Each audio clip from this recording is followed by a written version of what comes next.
শুধুমাত্র বিসিসিআই এর জন্য দিন দিন সৌন্দর্য হারাতে শুরু করেছে ক্রিকেট। মাঠ কিংবা মাঠের বাইরে নিজেদের আধিপত্য দেখানোর জন্য বাকিদের রীতিমতো হেলা করতে পছন্দ করে হার্দিক পান্ডিয়ারা। পক্ষপাতিত্বমূলক আচরণ, আম্পায়ারদের কাছ থেকে সুবিধা, আইসিসির কাছে নতুন নতুন আবদার আর টালবাহানা করেই বছর পার করে দেয় তারা।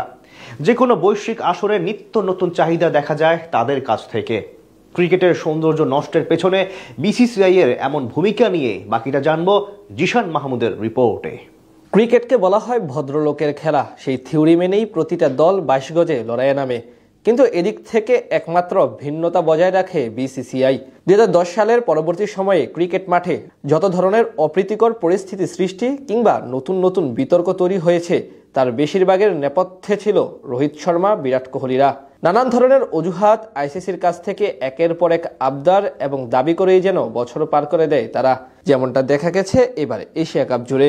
ক্রিকেট মাঠের বাইরের সব বিষয় এনে রীতিমতো খেলার সৌন্দর্যকে নষ্ট করেছে তারা। 22 গজের সবচেয়ে বড় সৌন্দর্য হলো প্রতিপক্ষ দল ও খেলোয়াড়দের সম্মান করা। 22 গজের অভ্যন্তরীণ লড়াই থাকলেও দিন শেষে সবাই এক। কিন্তু এর ব্যতিক্রম পন্থা প্রচার করে বিতর্কিত হয়েছেন সূর্যকুমার যাদবরা।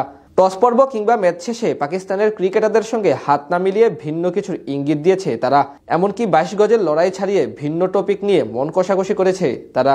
ফাইনালের দিন এসিসির চেয়ারম্যানের কাছ থেকে ট্রফি গ্রহণ করতে অসম্মতি জানানোও ছিল বেশ দৃষ্টিকটু, যেটা নিশ্চিতভাবে প্রশ্নবিদ্ধ করে ক্রিকেটের সৌন্দর্যতাকে। যেখানে এটি একটি ভদ্রলোকের খেলা, সেখানে জাসপ্রীত বুমরারা অখেলোয়াড়সুলভ আচরণ করে দিয়ে যাচ্ছে ভিন্ন কিছুর বার্তা। পাশাপাশি প্রতিপক্ষ ক্রিকেটারদের অসম্মান করতেও এক পা এগিয়ে তারা। এসব নিয়ে এখন গোটা ক্রিকেট বিশ্বের ভক্তরা বিরক্ত।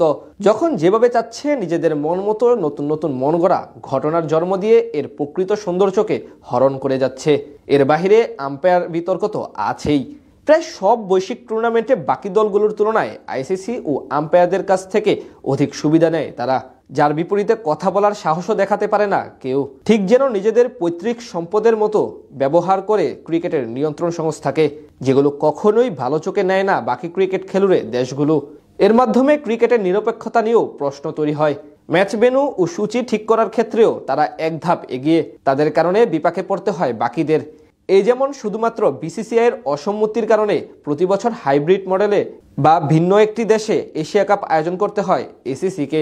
নিজেদের একচ্ছত্র আধিপত্য বজায় রাখতে প্রয়োজনীয় সকল শক্তি ব্যবহার করে সুযোগ করে দিচ্ছে সবাইকে অভিযোগের আঙুল খাড়া করার। আর নিশ্চিতভাবে এগুলো ভালো সংকেত নয় আগামী ক্রিকেট প্রজন্মের জন্য। তাদের কারণে গ্রহণযোগ্যতা হারাচ্ছে 22 গজের লড়াই। এই যেমন ফাইনালে টস করার জন্য দুজন ধারাভাষ্যকার নিয়ে এসেছে তারা।